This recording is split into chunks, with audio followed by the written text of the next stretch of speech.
INFJs are warm and caring people who are very sensitive to the needs of others. Many feel they were put on this planet to use their insights to help others and make the world a better place. Nelson Mandela, Abraham Lincoln, and Martin Luther King Jr. all are said to be INFJs. But why are they sabotaged?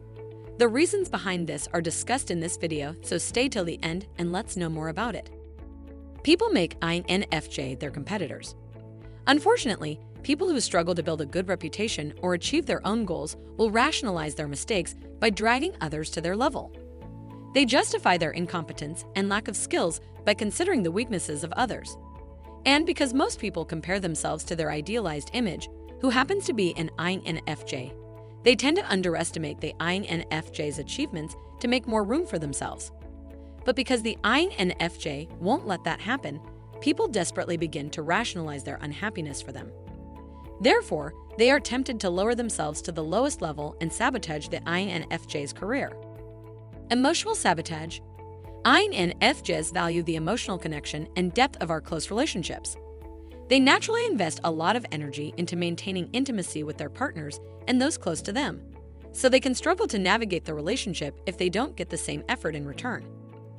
INFJs are particularly at risk when they are in a close relationship with a partner who uses reasoning as a function of their choice of decision-making. They need to learn to deal with disappointment healthily by communicating with others, rather than putting up walls to protect themselves from getting hurt. They can develop their healthy functioning by learning to distinguish their own emotions from those of others and by practicing setting boundaries instead of withdrawing and distancing themselves from their partners. Cut from environment. Being social is part of being human, it's coded in their DNA. But for an INFJ, it's hard. INFJs don't get their energy from the environment or other people. They take out themselves. The energy that is thrown at them when they are at social gatherings exhausts them. This is for two reasons. Firstly, instead of absorbing energy from other people, they fight it because they already have excess energy. And secondly, when they absorb energy, they tend to absorb negative energy. Perfectionism and procrastination. Perfectionists are thought to be above and in control of everything, including time management. On the other hand, procrastinators put things off until the last minute and get overwhelmed when they see a lot of things they need to get done in a short amount of time. INFJs embody both perfectionists and procrastinators. INFJs like good, coordinated, planned, meaningful things, relevant information, the right amount of information from the right sources, and coordinated, color-coordinated things, perfect. Staring. Have you ever stared at someone for too long or were looked down upon by someone embarrassed? It might be an INFJ. INFJs usually struggle to make proper eye contact depending on the situation and the person they are dealing with. This is for a variety of reasons, one of which is our awareness that people are uncomfortable under our gaze. While not every INFJ has what the internet calls an INFJ stare, some do, and these stares tend to intimidate others because of their intensity. Insecurities. Is something wrong with you or not as you planned? This is one of the INFJ's worst nightmares. While it doesn't have to be detailed about it, INFJs are planners. They want to know what to expect. This gives them security and peace of mind in knowing what to do in certain scenarios. When something changes and turns out to be something they don't want, we get nervous. Security is gone and now we don't know how to react. An INFJ can also become irritable, nervous, or angry. We can act when there is too much stress or when we are perceived as very cold by others. Because INFJs are introverted and easily drained by people, they don't like casual gatherings. You may think about it but never take real action. Random encounters are too stressful for INFJs. They leave too many opportunities that INFJs don't like because they plan. Negative energy. INFJs thrive on meaningful relationships and conversations. Coincidence does not offer that. Additionally, INFJs who believe in spirituality are aware that being with someone means sharing energy with that person. It even makes an electrical connection, which isn't always a good idea, especially if the person carries a lot of negative energy.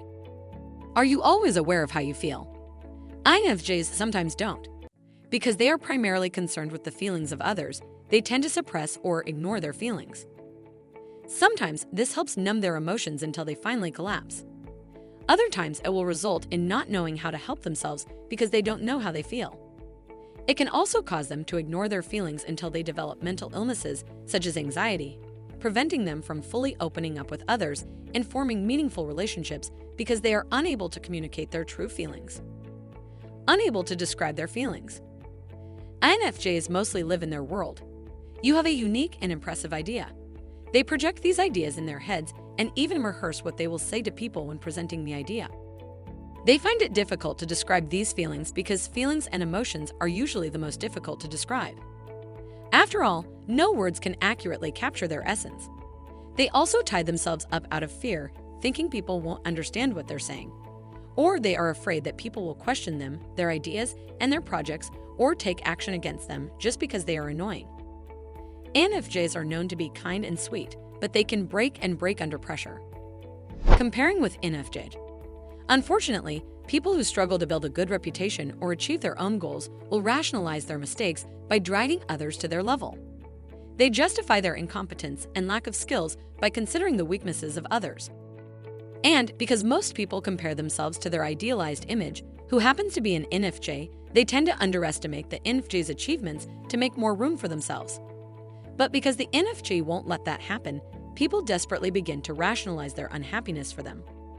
Therefore, they are tempted to lower themselves to the lowest level and sabotage the INFJ's career. They live in their world. Some would say that the INFJ personality is very generous. No personal calculations or interests. They give of themselves because it feels good and because they believe it's the right thing to do. But INFJs are so selfish that they often don't tell others what they want and need from life. Too often, their personal and professional relationship is a two-way street that puts them in Santa's shoes, while others are kids with a 100-point Christmas list. Love life. In romantic relationships, they may repeatedly submit to their partners and place each other's needs above their own until it becomes an ingrained habit that is taken for granted. Friendships that are initially relatively equal can become dependent, with the INFJ taking on the role of protector or caregiver. In the workplace, their need to promote harmony and support the aspirations of others can cause them to take liberties with irresponsible coworkers. They can stay calm and give credit to others for their best work or refuse to pursue their career goals just to please people. Past memories hurts.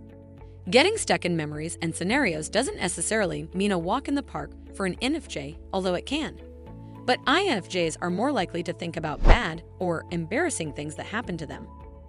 Not only that, but they jump from scenario to scenario and memory to memory, often from worst to worst. With memories come emotions that make them feel worthless, lonely, isolated, and unloved. On the other hand, they may recall fond memories of the past while making wishes and wondering why they can't have a similar experience now.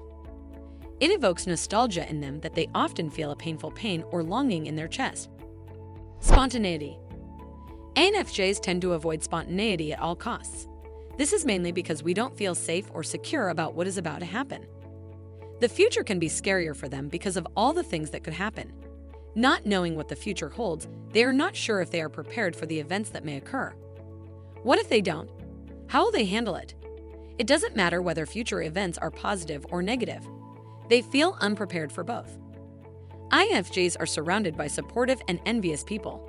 Regardless of who they deal with, INFJs know that people's unfair treatment and ill planning will not affect them without their consent. As an INFJ, how do you protect yourself from these misguided attempts? What can you say to people who are trying to sabotage you? Comment your thoughts in the section below and don't forget to like and subscribe.